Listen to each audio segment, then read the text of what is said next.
So, brothers and sisters, let me ask you a question.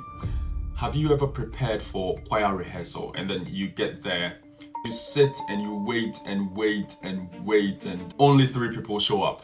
If you've ever been in the church music industry, especially in the Adventist church, for any length of time, you know exactly what I'm talking about. Why do choir members not show up for rehearsal? SDA Music Reactions, learning lessons for this generation. Together we'll discover what God is saying there. Hi, welcome to my channel. If you're new here, we study the word through the lens of sacred Adventist music.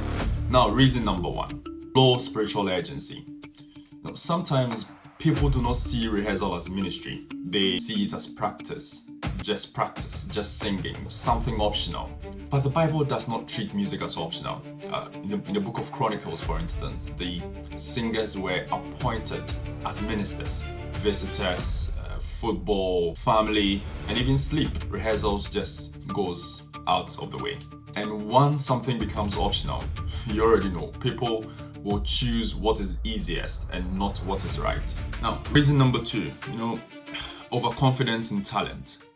This one is very common. Some choir members are gifted, like very gifted. They've got good voice, good ear, can sight read, they can harmonize, they can sing without rehearsal. And slowly, even without noticing, they begin to feel, I don't really need rehearsal, you see. So you hear statements like, I already know this song, I sang this before, I can learn it on Sabbath, I will just follow. And little by little, talent replaces discipline. But here is the danger. Gift without preparation is just pride waiting to grow. Even the Levites rehearsed. Even professional musicians rehearse. Because rehearsal is not about talent, it's about unity. You can sing well alone and still sound wrong with the choir. Reason number 3, no accountability. This one is very sensitive. In some choirs, no one checks attendance and no one asks questions, no one follows up. Someone misses rehearsal, nothing happens, and slowly the message becomes clear. Attendance does not matter. Now, sometimes leaders are afraid to speak, and especially when the person is talented or maybe a bit older, the person is respected or related to someone, or maybe the person is spiritual or very loud or very important.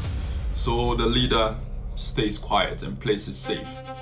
Just to keep the peace, to avoid conflict, to avoid losing members. But when there is no accountability, faithful members become tired and they start thinking, why should I come every week if others come only when they want? When faithful people start feeling discouraged, attendance drops even more. Not because they don't love music, not because they don't love God, but because the system feels unfair. Reason number 4, bad rehearsal experience. Let's be honest, sometimes people don't come to rehearsal because rehearsal is frustrating. It starts late, it ends late, no plan. Leader is not prepared. Too much talking, too much arguing, too much waiting. There's too much confusion. And after a few weeks, people start thinking, this is wasting my time. Even committed members can lose motivation. The brutal truth is, if rehearsals does not respect their time, attendance will slowly drop. Not because they hate the choir, but because they feel their effort is not valued. Good leadership does not only choose songs. Good leadership creates structure. When rehearsal is clear, short, focused, and purposeful, people come because they feel it matters. The last but not least reason, number 5, burnout and life pressure. Now, this one is very real. Many choir members are carrying a lot of stress, work stress, family stress, financial stress, church responsibilities, school, health, travel. Sometimes they are in 3, 4, 5 departments in the church. The same person is in the choir, Sabbath school, youth, prayer meeting, committees, visitation, he's an elder, and so many more. And nobody asks, how are you doing? Nobody asks, are you tired? Nobody seems to ask, do you need some rest? So slowly the person comes to rehearsal, but their heart is tired. Then one day they miss rehearsal, then another day they miss again, then they stop coming. Not because they don't care, but because they're exhausted, you see. Burnout is one of the biggest reasons people disappear, and sometimes instead of helping, we judge them. Instead of asking, we complain. Instead of caring, we assume.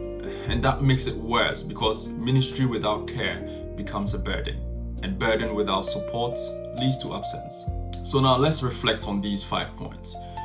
We must teach that music is a ministry. We must practice discipline. And we must create accountability. We must improve on leadership skills. And we must care for people because choir is not just singing. Choir is worship. Choir is responsibility. It's a sacrifice. So if you've ever missed rehearsal, this is not to condemn you, because I have as well. If you are a choir leader, it's not to blame you. This is for all of us to think, to reflect, and to grow. Because when music ministry improves, worship improves. And when the worship improves, the whole church grows. And that is what we want. Thank you so much for watching. Remember, Christ is coming soon, so get ready. But until then, keep singing to lift up his name. Take care of yourself, and bye-bye.